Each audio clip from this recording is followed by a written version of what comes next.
Será que é mesmo necessário frequentar uma igreja para ter um relacionamento com Deus?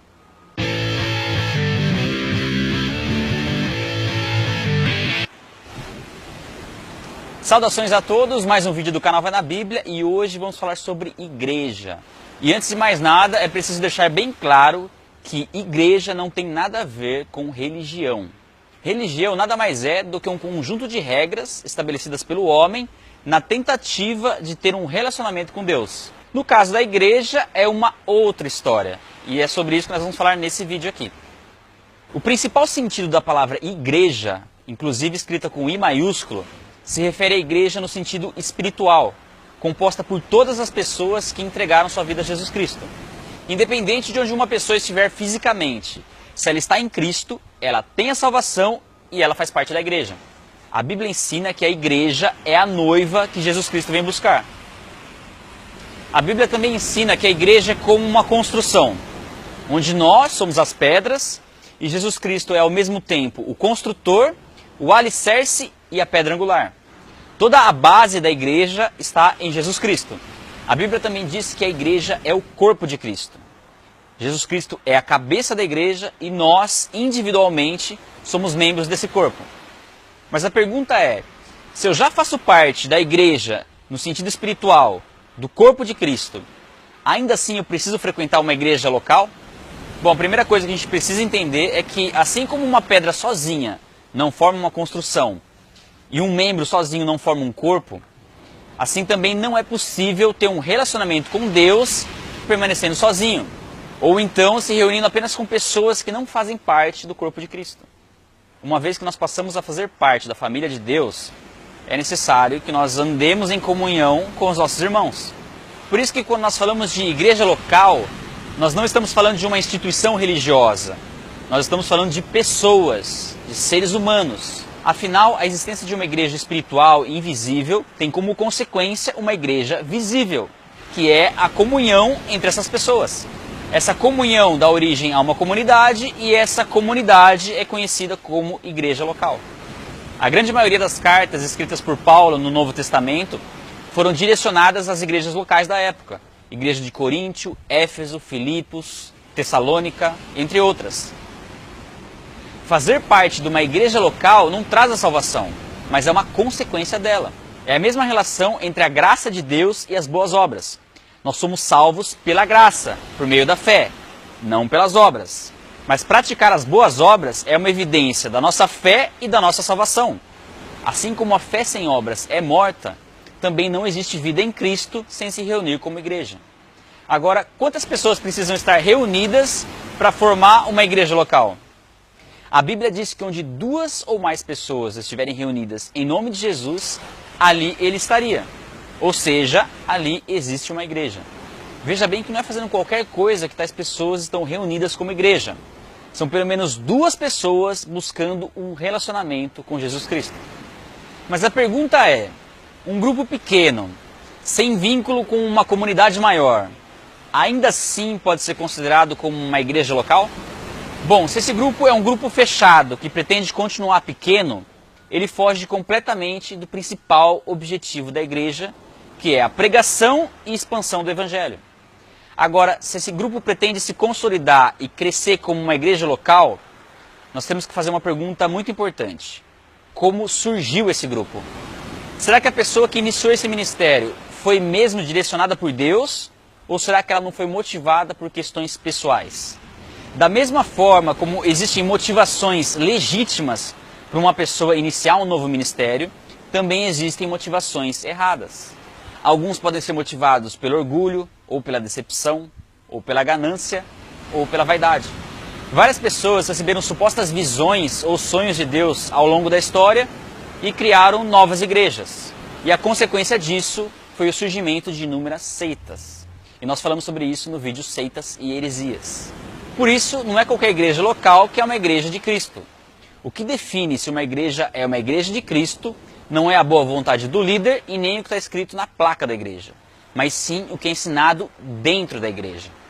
Mas aí que tá, se a verdade bíblica é uma só, por que então existem tantas igrejas diferentes umas das outras? Basicamente por 2 motivos. 2. O primeiro motivo são questões doutrinárias. Muitas heresias surgiram e contaminaram a igreja ainda nos primeiros séculos, o que acabou gerando divisões e, consequentemente, o surgimento de novas igrejas. Nós falamos sobre isso no vídeo A Origem da Bíblia, Católicos e Evangélicos.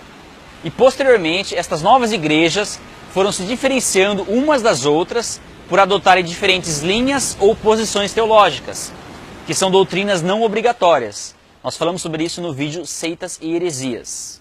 Contudo, hoje em dia, pela grande quantidade de igrejas que nós temos e por tudo que já foi construído e pesquisado ao longo da história, iniciar uma nova igreja por questões doutrinárias é muito perigoso.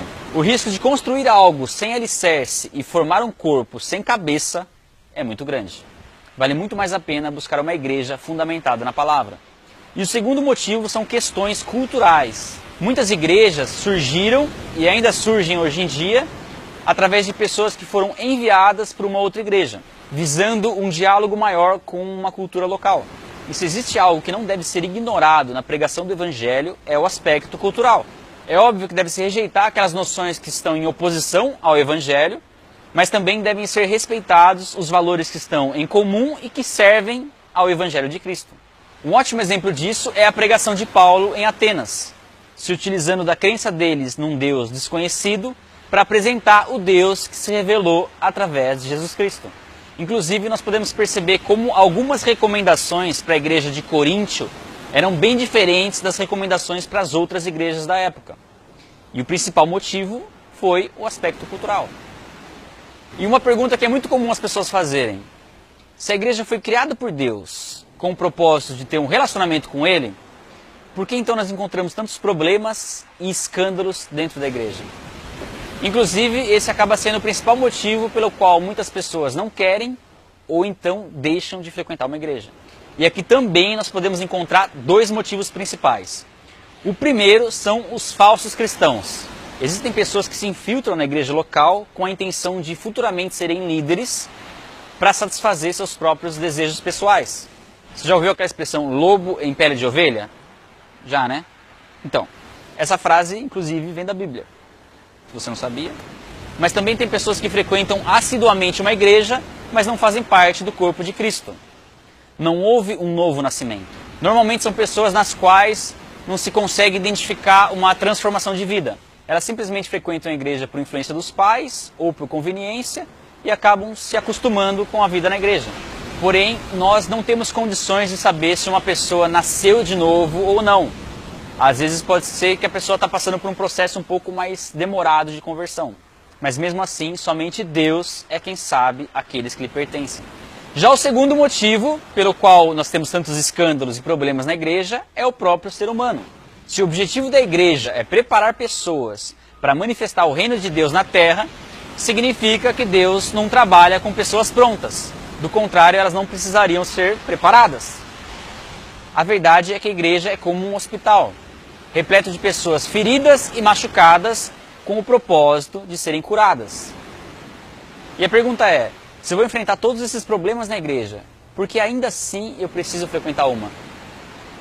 Porque a Bíblia ensina que o crescimento e a maturidade só vem através do tempo e da preparação realizada dentro da igreja. São as tribulações e as dificuldades que nós enfrentaremos dentro da igreja que irão moldar nosso caráter e nos farão mais semelhantes a Jesus Cristo.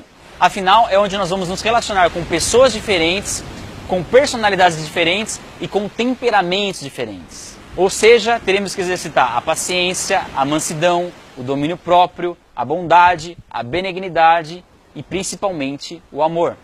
E foi exatamente para isso que Jesus Cristo nos chamou. E provavelmente o principal tratamento de caráter realizado dentro da igreja é a submissão a uma liderança. Afinal, apesar de sermos todos iguais aos olhos de Deus, por uma questão de ordem, Deus estabeleceu funções, ministérios e, consequentemente, autoridades dentro da igreja. Pessoas pelas quais nós seremos confrontados, desafiados e muitas vezes, talvez aos nossos olhos, incompreendidos e injustiçados. Muitas vezes vamos discordar de certas atitudes e teremos opiniões diferentes. Mas se isso não ferir as Escrituras, devemos continuar em obediência. Pense na igreja como a Arca de Noé. permanecer dentro dela poderia parecer quase insuportável. Mas fora dela, a tempestade era muito pior.